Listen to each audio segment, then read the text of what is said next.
but this is a march dedicated to the workers of Dorset in particular, and I'm pleased to pull aside from the march Francis O'Grady, the General Secretary of the TUC, and Hannah David, who's the Chair of the South West TUC. So this is a slightly different format from what we normally do. So instead of the rather formal speeches, it's a conversation while the march is going away. We'll catch it up in a moment. But Francis, this has been a difficult year for trade unions, but we've really come out of it. I think we can probably be proud of the way that trade unions have dealt with this dreadful crisis.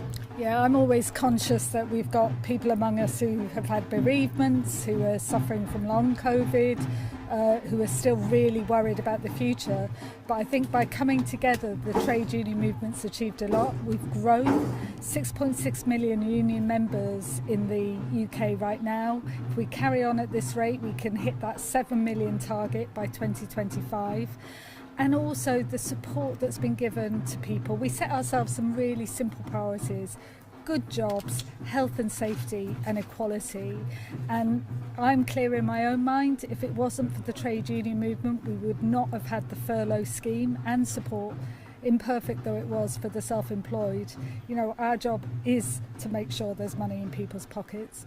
Health and safety, those first guidelines that, you know, where the government, we made them recognise they had to consult properly with union health and safety reps and deal with issues like the impact on black and ethnic minority staff, much more likely to be in key job roles and much more likely to be on low pay and in insecure work that was spreading the virus.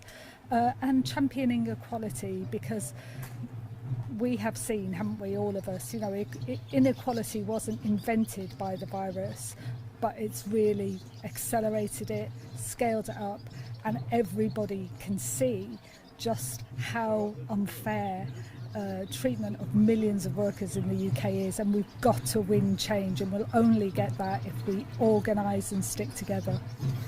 Hannah, you're from PCS, represent culture workers in particular. They've had a really hard year as well, haven't they?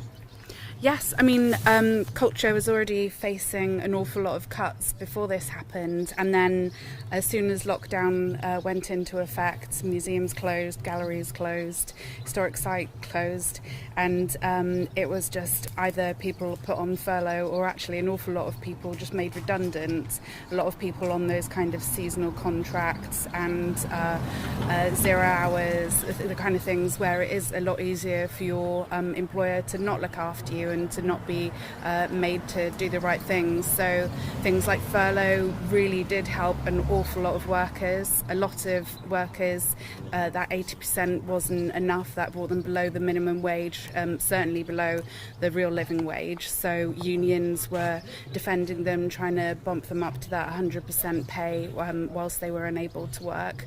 But now unions have got an awful lot to do getting back in there as things slowly open up, because there's an awful lot of theatres and things that aren't quite yet there, and making it safe for those workers. They're making sure there's ventilation and you know, there's not so much you can do all the time in these historic sites, but they've got to be there to make sure at least sensible precautions are taken. So tomorrow, so-called Freedom Day, it feels like the government is abandoning workers, doesn't it?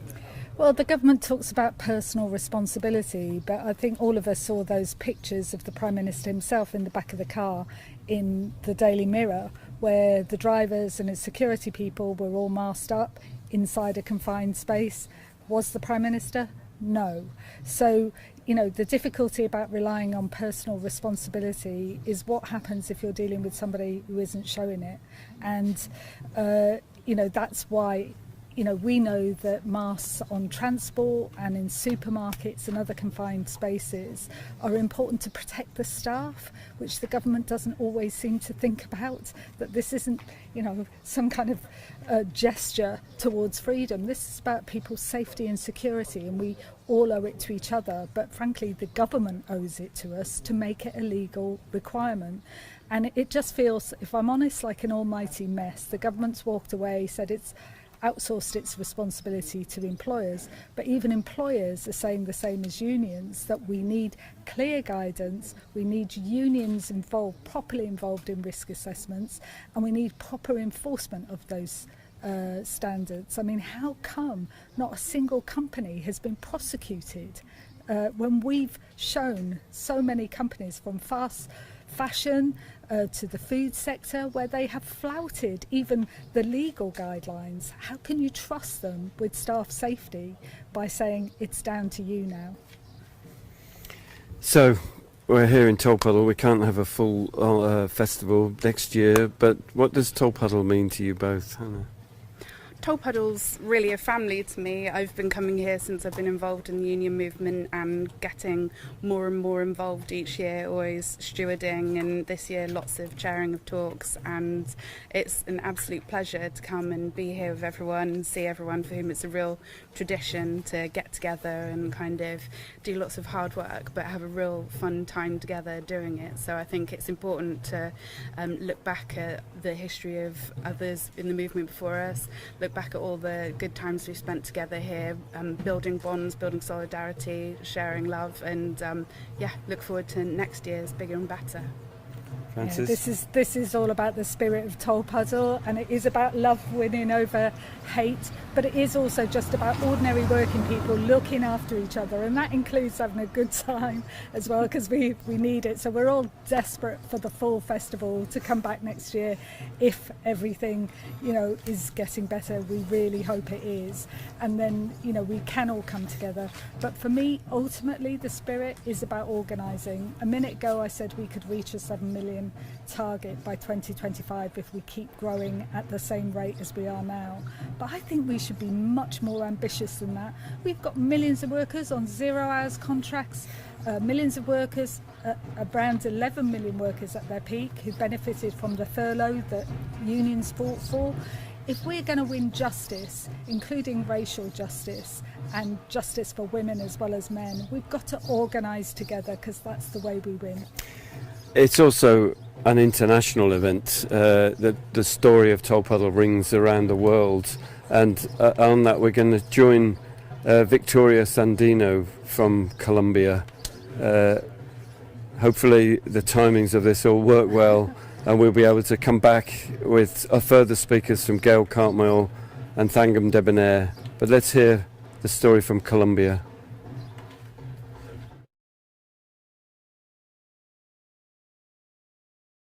Mi nombre es Victoria Sandino Simán Herrera, soy senadora de la República producto del Acuerdo de Paz. Soy una exguerrillera que estuve en La Habana negociando ese acuerdo y que además agradecemos, reconocemos a la solidaridad internacional, especialmente de los y las trabajadoras del mundo. Pero en esta oportunidad quiero saludar solidariamente a los sindicalistas británicos e irlandeses en su festival de los mártires de Tolpuddle.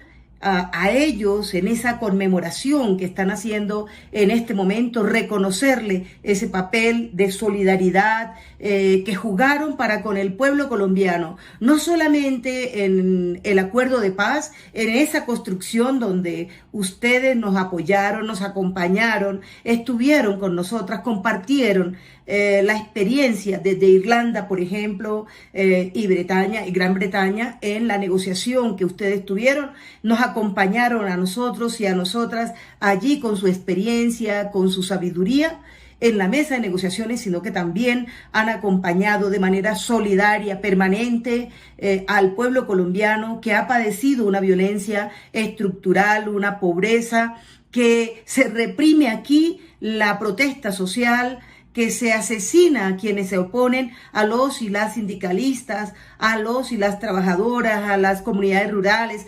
campesinas, a los pueblos étnicos, a las mujeres, por el hecho de protestar. A ustedes ese reconocimiento infinito por la paz, por la solidaridad de los pueblos, y les alentamos definitivamente a continuar esa lucha sindical, esa lucha por los y las trabajadoras del mundo, británicas, de Irlanda, y por supuesto por esa solidaridad amorosa de los pueblos que siguen ofreciendo ustedes hacia Colombia. Un abrazo y muchos éxitos en esa conmemoración.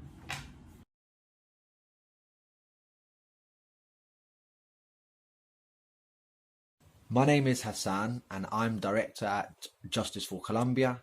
I want to send a massive message of gratitude to everyone at the Tolpuddle Martyrs Festival and to the trade union movement for its unwavering support for peace and social justice in Colombia.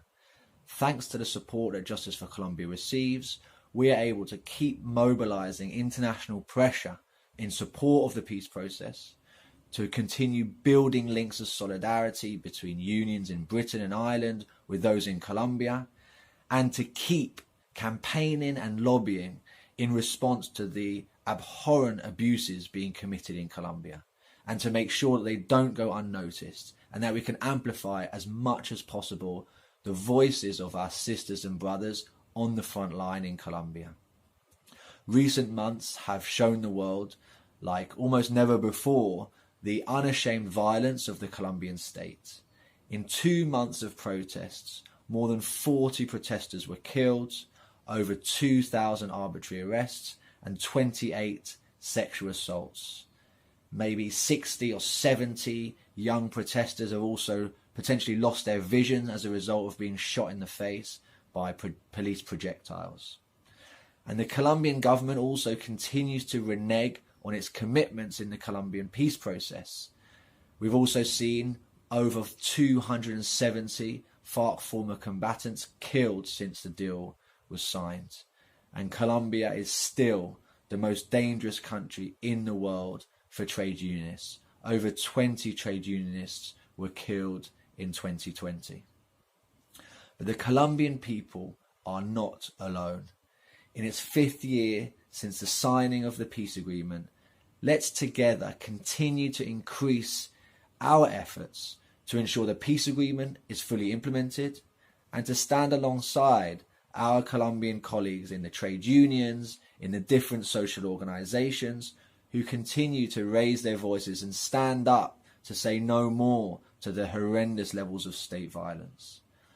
I hope, and I send my best wishes to the festival, to everyone there. I hope it's a massive success, and I look forward to working with all of you to keep building what we can internationally in support of everyone in Colombia who stands up in support of peace and social justice.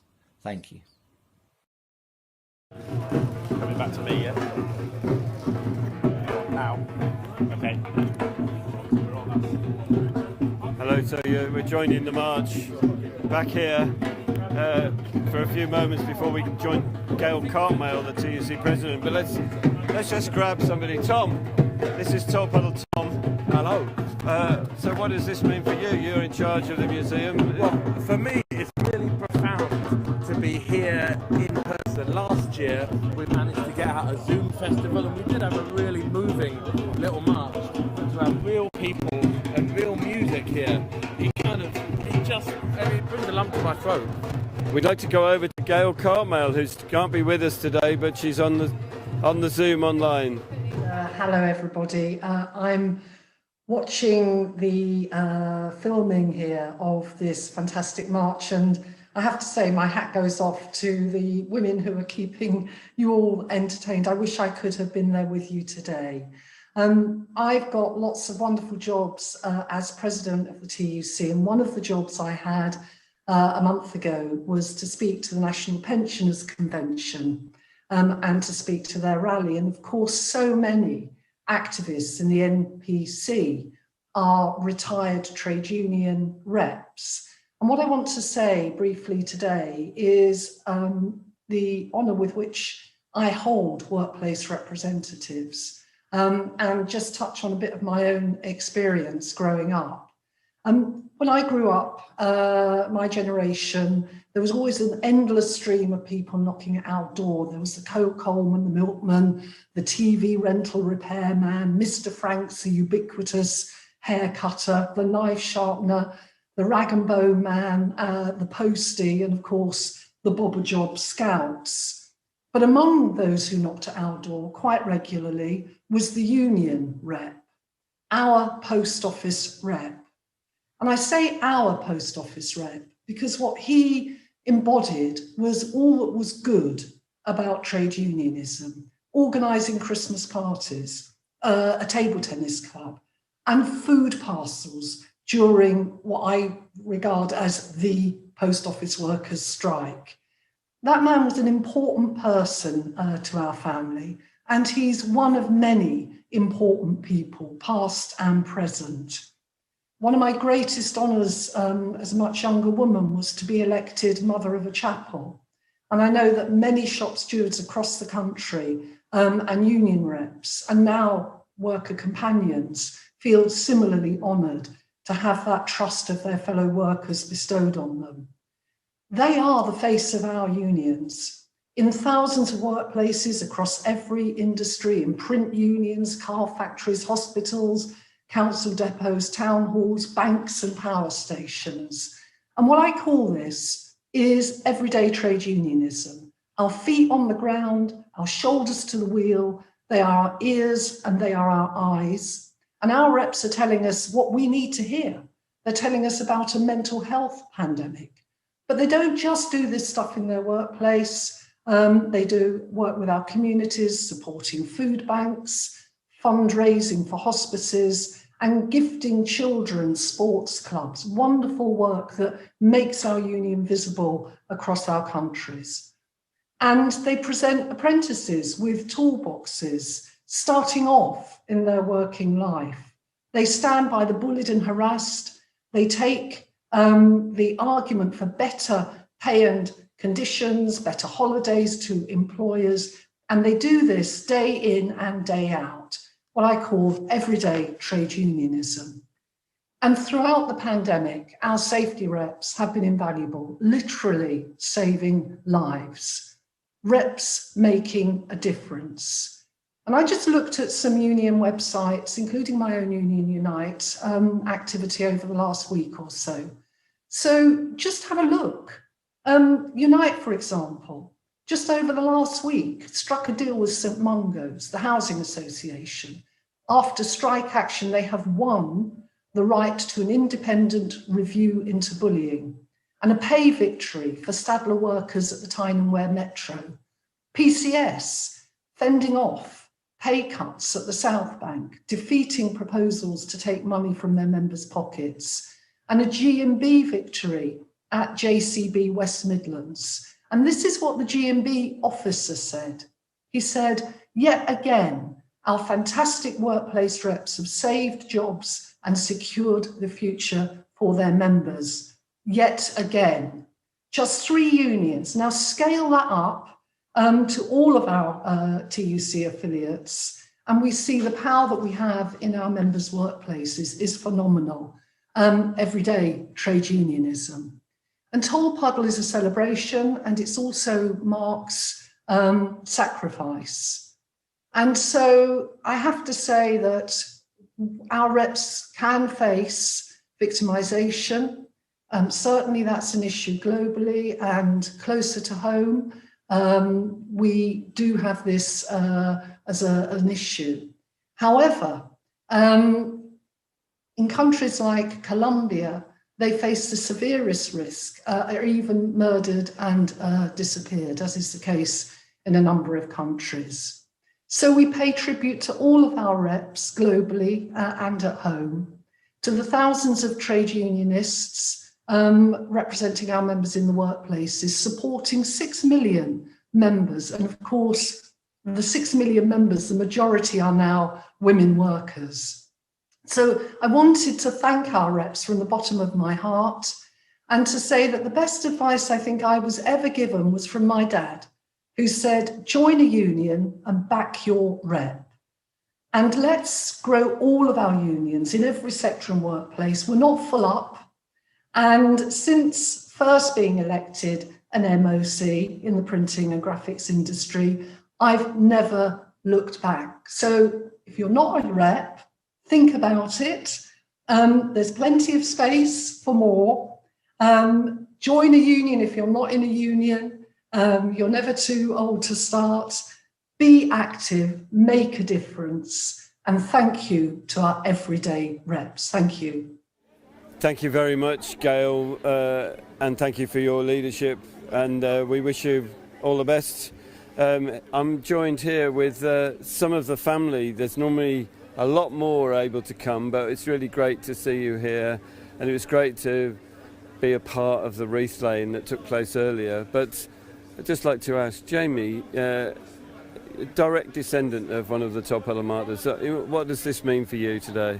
Oh, it's really humbling. Every year I'm the same. I cry every year. I know what's going to happen every year, but still every year I cry. It just makes me so proud.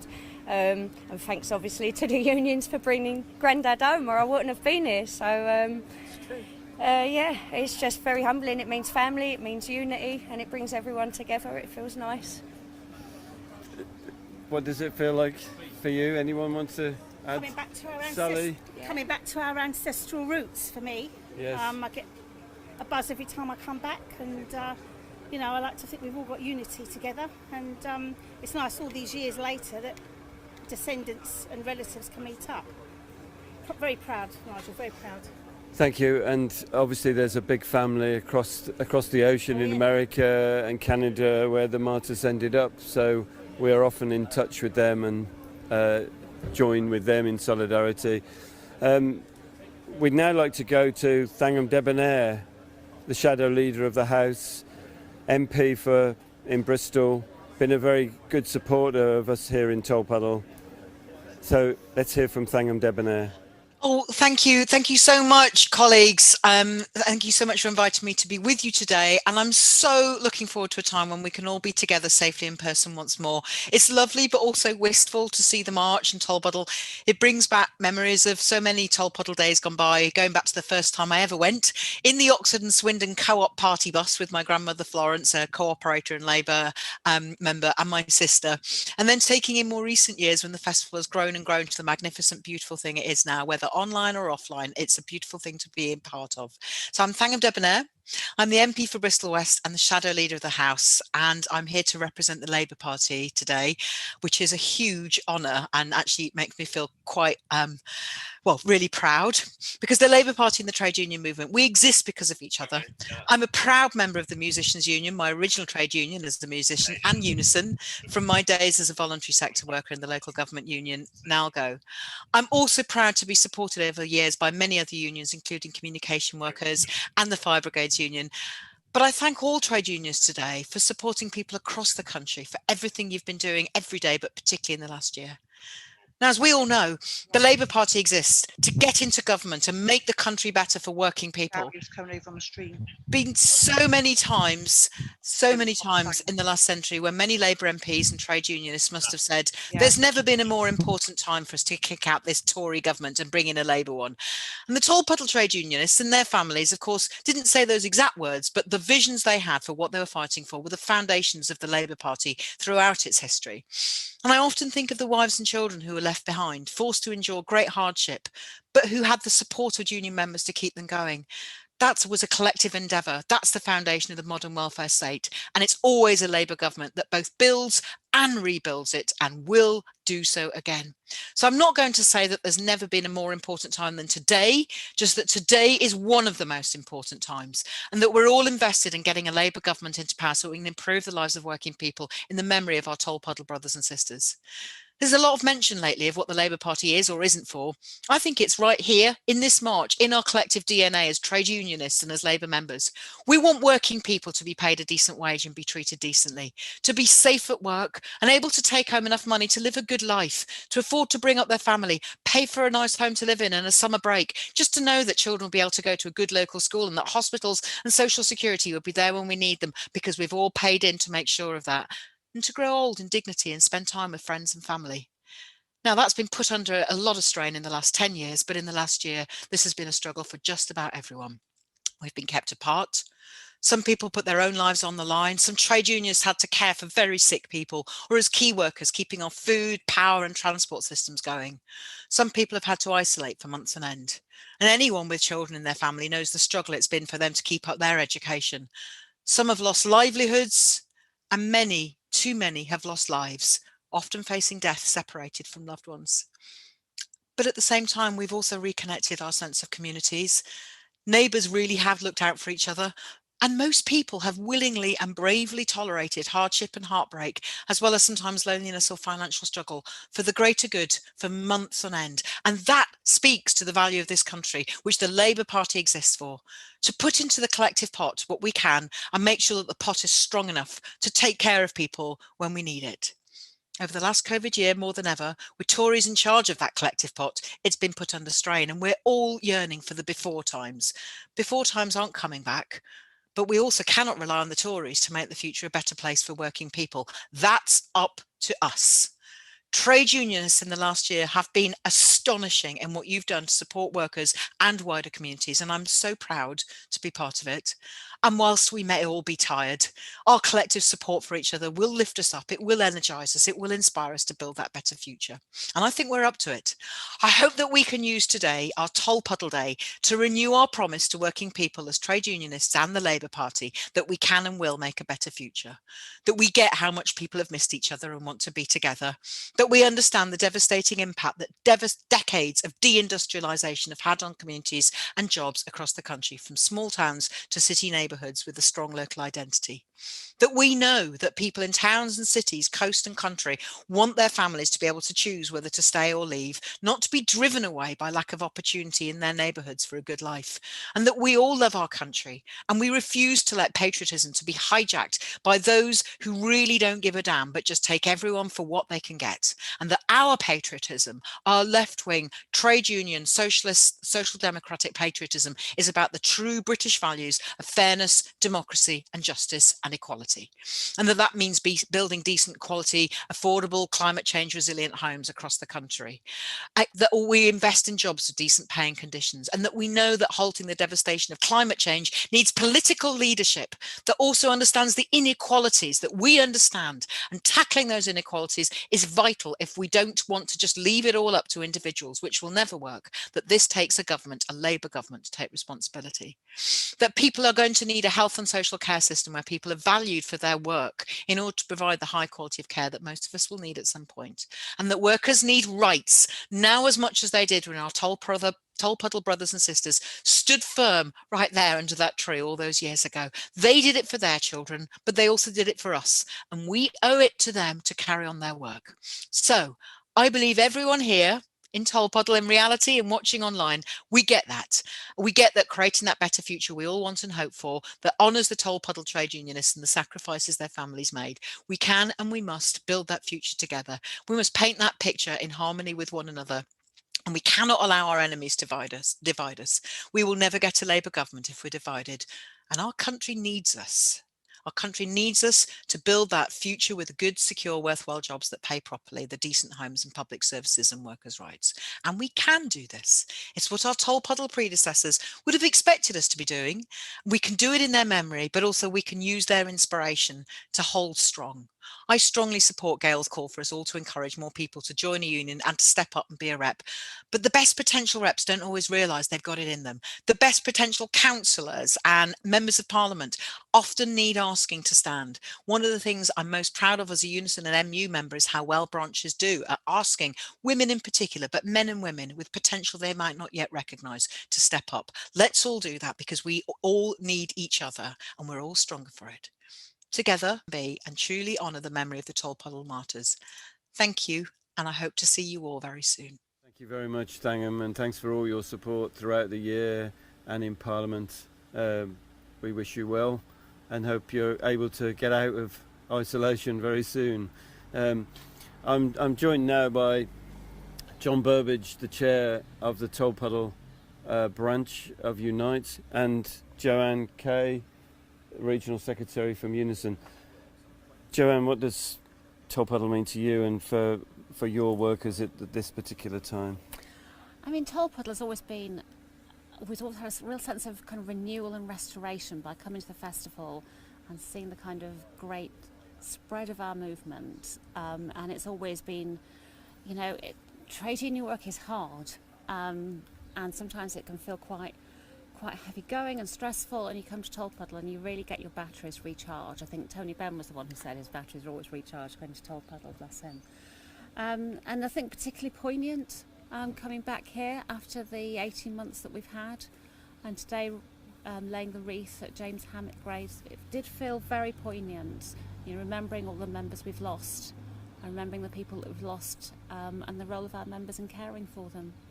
So it's been, it's been lovely to be back, and it just feels, this kind of very small mini Tolpuddle feels really important and really special.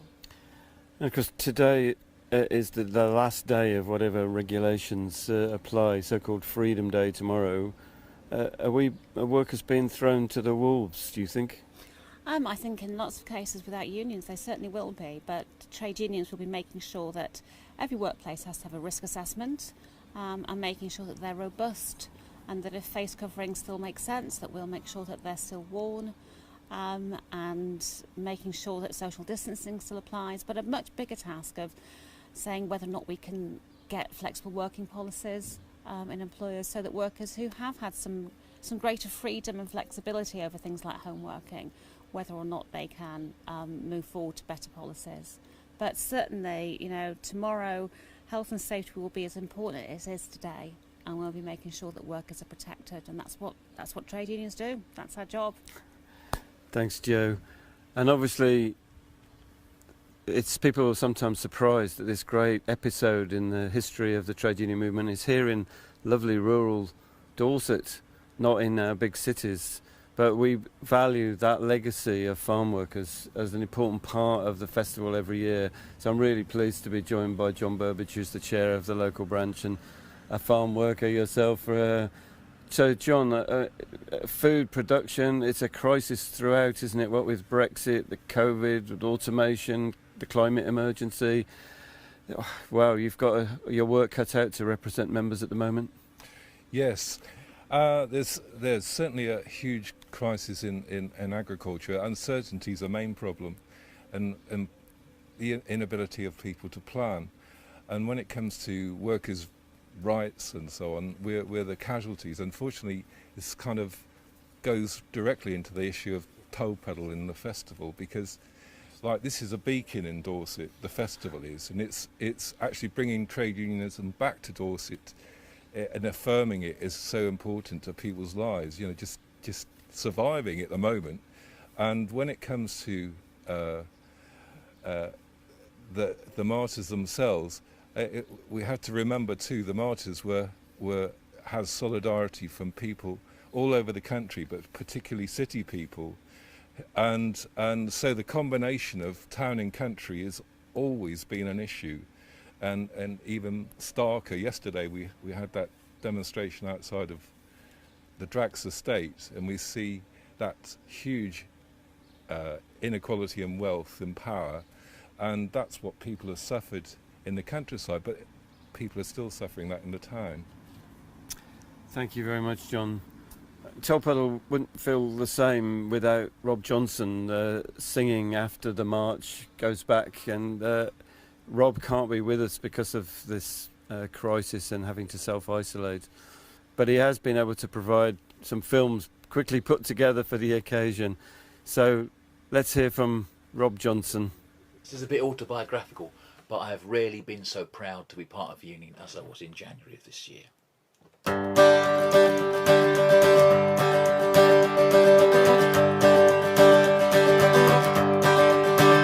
Well, I first joined a union when I was 17, part-time at the co-op selling carpets. The USDAW rep was hardly Hounslow's Ho Chi Minh, and later I progressed to cleaning toilets. People say, does it do any good? Should I join a union? So when I trained to be a teacher, my father said to me, you wanna join the union, son? Join the NUT.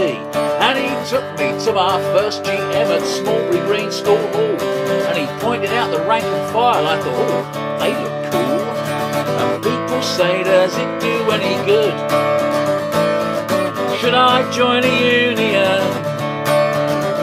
Well, I never never paid me poll tax and I couldn't stomach Blair, but I never left the union because all my mates were there. And yeah, I had some issues with Stalin's bureaucrats, but we defended Hounslow's nurseries and we once boycotted Saks. And people say, does it do any good? Should I join a union? Now it's 2021, we're called the NEU. It's the worst of possible times to have the worst of governments too. And there's no opposition to these murderous bungling fools who, despite all the evidence, insist on opening schools. Bodger says on Sunday, raw kids will be alright, but we don't go back on Monday and come Tuesday night. Bodger does a U-turn, closes schools as well as zoos. Well, we can't all play like Marcus Rashford for Man U, but we can all join a union. Yeah, we can all join a union. Yeah, we can all join a union.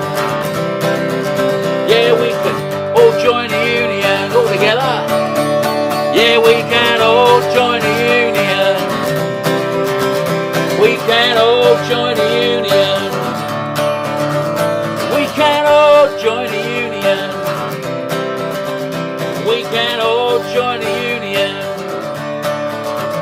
And people say, does it do any good? Should I join a union? Of course you bloody well should.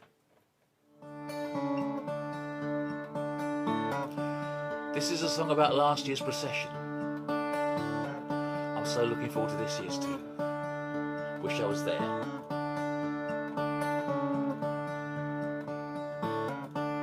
Look, there's a child who holds a rainbow, walking at her mother's side. The usual small bedraggled black dog, a steady pace, a modest pride. The local postie and care worker, delegated to maintain the procession to the graveyard, behind a fiddler in the rain. Look, there's a hand holds an umbrella so that the violin may play, and playing dances through the raindrops as our true comrades make their way past Oaken Playground, pub and cottage to pay respects to 6 best friends beyond death's little gateway, behind a fiddler in the rain.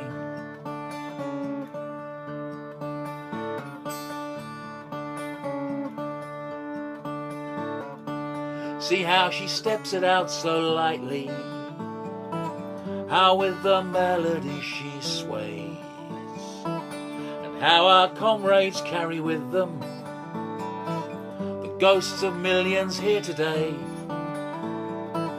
from Copenhagen fields to Grunwick, Cuba, Palestine and Spain. See the match girl and the miner march behind the fiddler in the rain.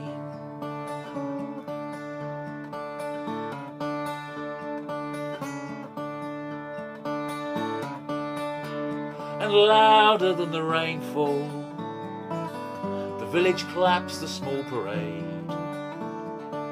Assorted shorts and motley rainwear, pink and orange, brown and beige.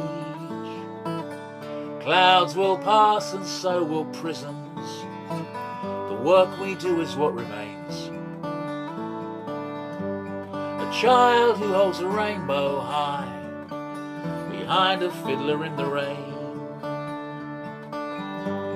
A child who holds a rainbow high behind a fiddler in the rain.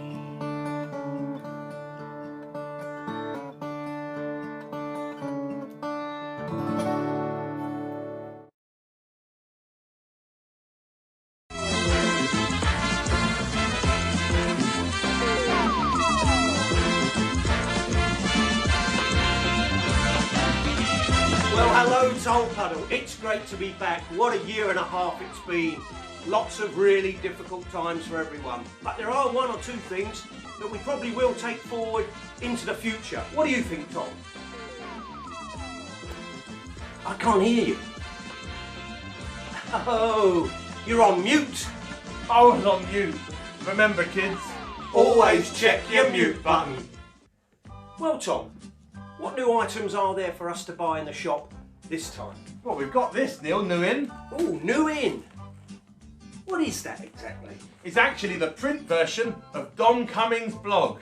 4-ply. I've never read it. Is it any good? Well, it is basically toilet paper, but there's some interesting stuff in there. I can't see what it actually says. Need your eyes tested, Neil? Should have gone to Barnard Castle. So, what have you got there, Tom? This is a great book, Britain's Tree Story. Oh, lovely. And it's got the Tolpuddle tree and all the other special trees in Britain. Oh, there's somebody at the door. Hello, mate. I've got another 20 of those tree books for you. Oh, blimey. They're a bit heavy. I wonder how many trees they chopped down to make these.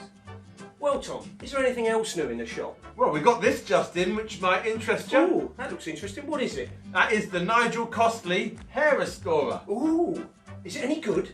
Well, I don't know, you better try it. All right, I will.